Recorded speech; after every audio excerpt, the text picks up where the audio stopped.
A. Sejarah munculnya paham Maturidiyah. Abu Mansur Muhammad ibn Mahmud al-Maturidi. Ia dilahirkan di sebuah kota kecil di daerah Samarkand yang bernama Maturid, di wilayah Stemsoniana di Asia Tengah, di daerah yang sekarang disebut Uzbekistan. Tahun kelahirannya tidak diketahui secara pasti, hanya diperkirakan sekitar pertengahan abad ke-3 Hijriah. Ia wafat pada tahun 333 Hijriah atau 944 Masehi. Gurunya dalam bidang fikih dan teologi yang bernama Nasir bin Yahya al-Balakhi. Ia wafat pada tahun 268 Hijriah. Al-Maturidi hidup pada masa Khalifah Al-Mutwakkil yang memerintahkan pada tahun 232 sampai 274 Hijriah atau 847 sampai 861 Masehi. Pemikiran-pemikirannya banyak dituangkan dalam bentuk karya tulis, di antaranya adalah Kitab Tauhid, Ta'wil Al-Quran, Makhaz Ra'i, Al-Jaid, dan lain-lain. Selain itu, ada pula karangan-karangan yang diduga ditulis oleh Al-Maturidi, yaitu Al-Aqaid dan Syarah Fikih. Al-Maturidiyah merupakan salah satu sekte Ahlul As-Sunnah Al-Jamaah yang tampil dengan Asy'ariyah. Maturidiyah dan Asy'ariyah dilahirkan oleh kondisi sosial dan pemikiran yang sama. Kedua aliran ini datang untuk memenuhi kebutuhan mendesak yang menyerukan untuk menyelamatkan diri dari ekstremisasi kaum rasionalis, di mana yang berada paling depan. Menurut ulama-ulama Hanafiyah, hasil pemikiran Al-Maturidi dalam bidang akidah sama besar dengan pendapat-pendapat Imam Abu Hanifah. Imam Abu Hanifah sebelum terjun dalam fikih dan menjadi tokohnya, telah lama berkecimpung dalam bidang akidah, serta banyak pula mengadakan tukar pendapat dan perdebatan-perdebatan seperti yang dihendaki oleh suasana zamannya.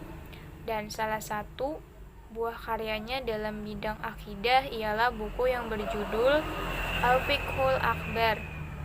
Al-Maturidi dinilai sebagai ilmu kalam sunni yang menghidupkan akidah Ahlul As-Sunnah dengan metode akal.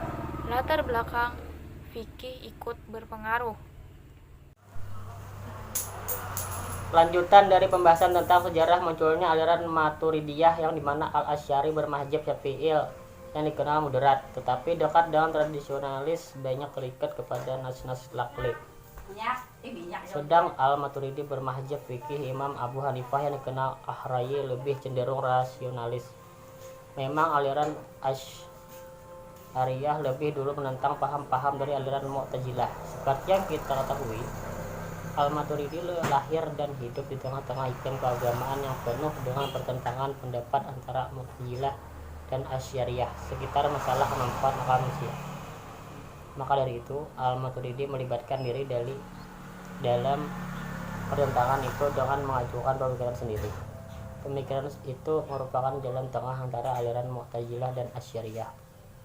Pemikiran Al-Maturidi bertujuan untuk membendung paham Mu'tazilah seperti juga aliran Asy'ariyah.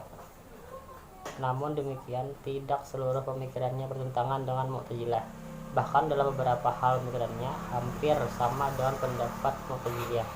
Oleh karena itu, seringkali Al-Maturidi disebut berada di antara teologi dan Mu'tazilah dan Asy'ariyah. Pembahasan kedua yaitu bagian B tentang tokoh-tokoh Al-Maturidiyah. Pertama, tokoh Al-Maturidiyah dari Samarkand.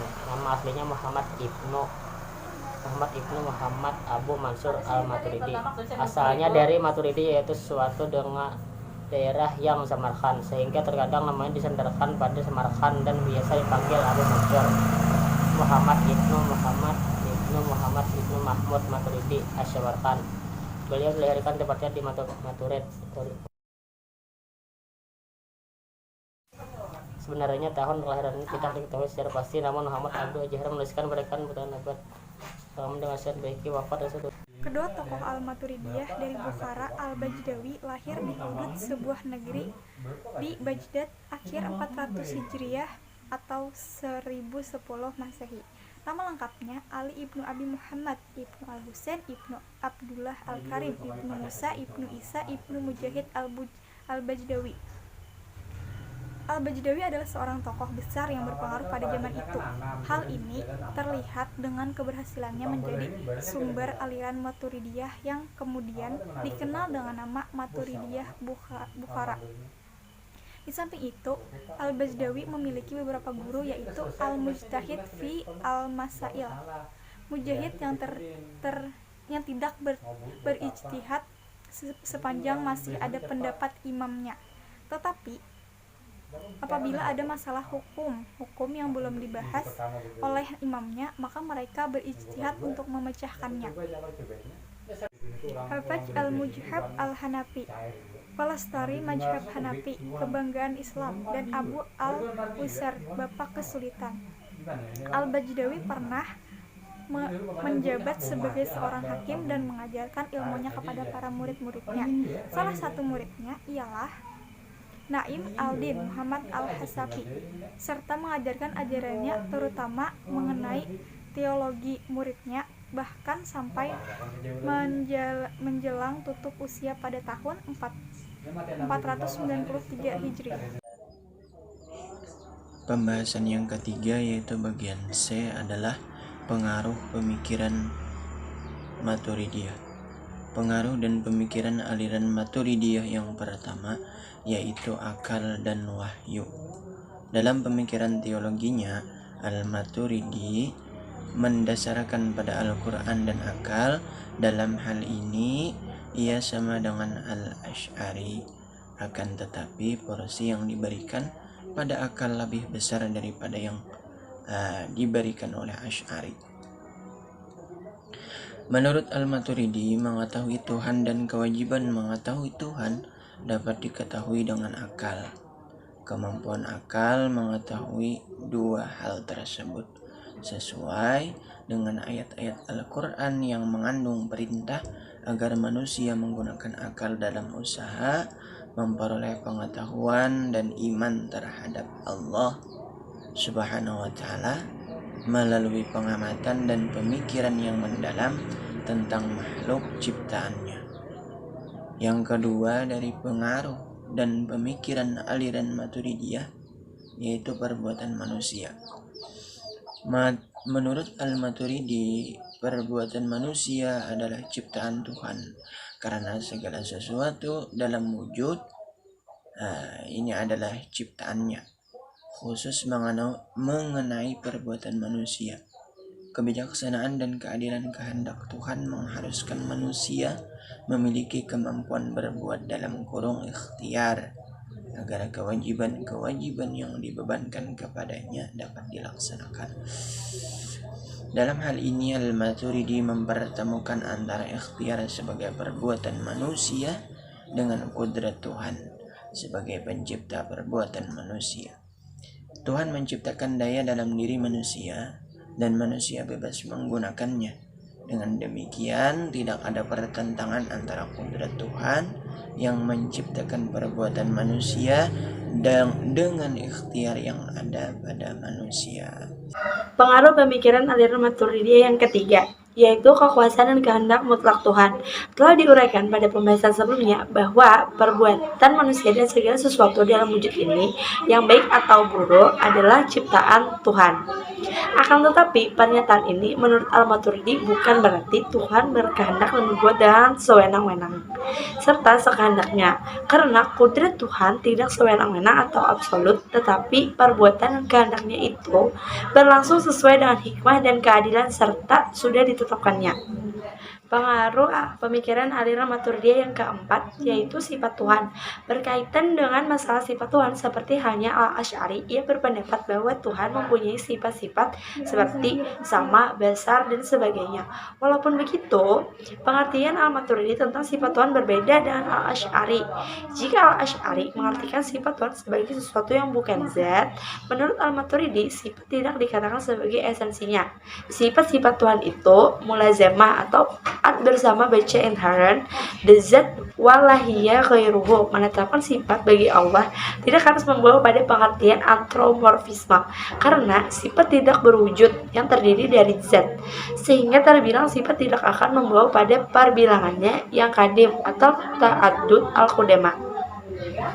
Tampaknya, paham Al-Maturidi tentang makna sifat Tuhan cenderung mendekati paham Mu'tazilah. Namun, Mu'tazilah menolak adanya sifat-sifat Tuhan.